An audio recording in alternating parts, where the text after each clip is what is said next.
Jack Thunder and the Fragments of Anima. Book 4. Earth. Chapter 1. Nemesis Returns.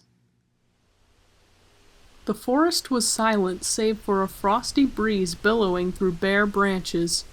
Winter had returned to Altairus, and all its little creatures had settled down, wrapped in their warm winter blankets.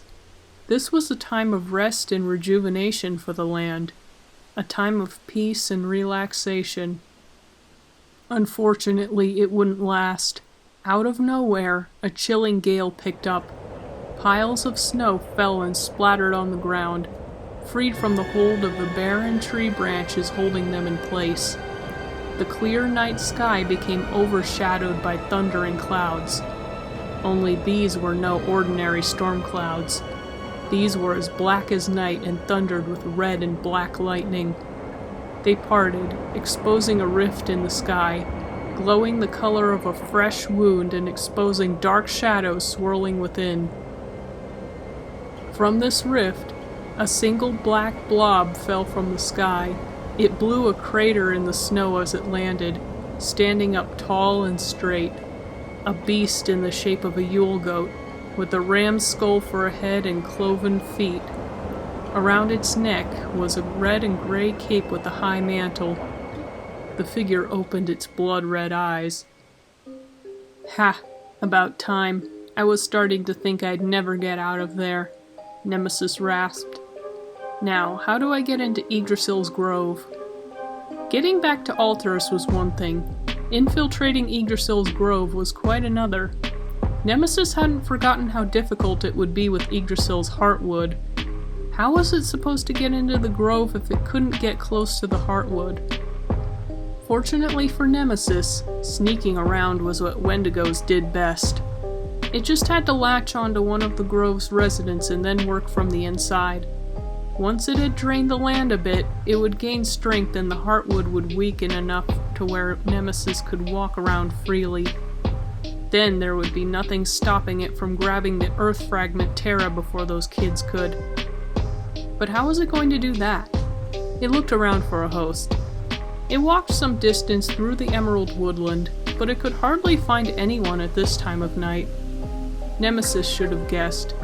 The wood elves and dryads living in Yggdrasil's grove should have all been asleep at this time of night. Should have all been asleep. Nemesis could see a light hidden in the trees up ahead. It followed them to a clearing where a single dryad with green apples hanging off his head branches was. He was juicing the last few apples in his barrel before he went to bed. Ugh, it's finally done. Wouldn't have taken me so long if I had Sweet to help, but no.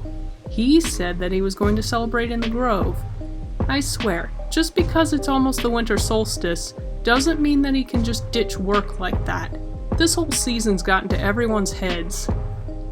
He's perfect, Nemesis thought. He's frustrated with his brother and dislikes the Winter Solstice. At least I got it all done tonight. I'm gonna bring this into Yggdrasil's grove tomorrow, and when I do, I'm gonna give Sweet what— Ow! Sour Apple swatted his neck as a sharp pain pricked at it.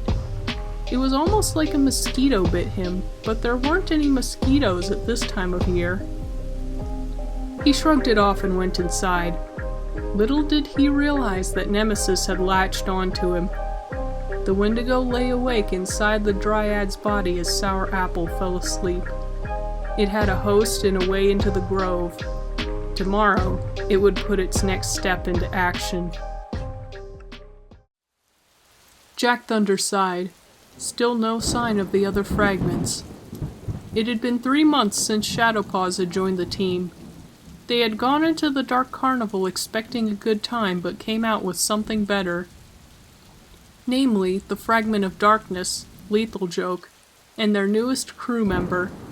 The tuxedo-furred Nekomata had a hard time getting used to the storms on Jack Thunder's native Tempest Island, but he seemed to have come around.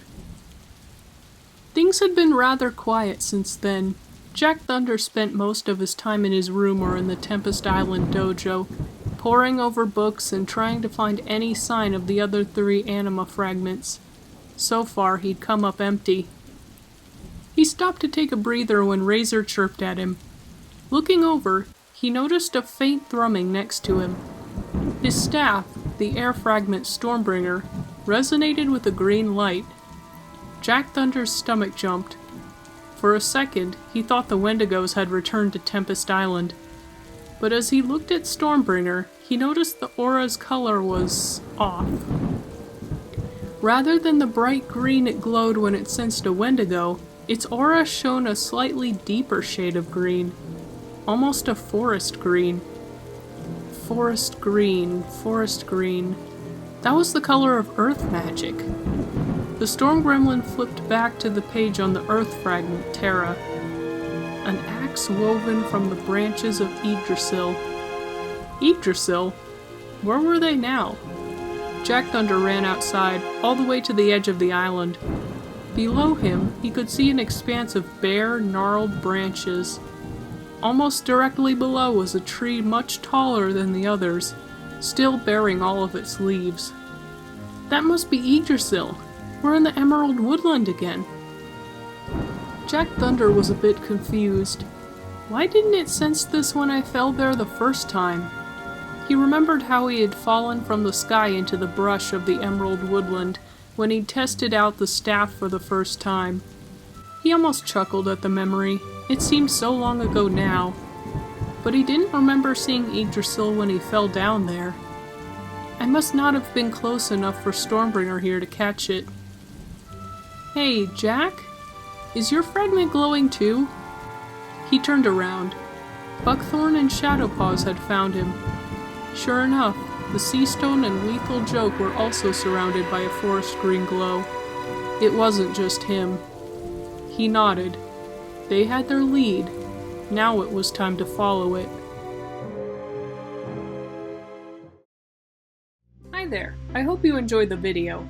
If you would like more from our friend Jack Thunder, you can check out my new book series, Jack Thunder and the Fragments of Anima, on Amazon using the link in the description. Or you can head on over to my Teespring and grab a few things from my shop.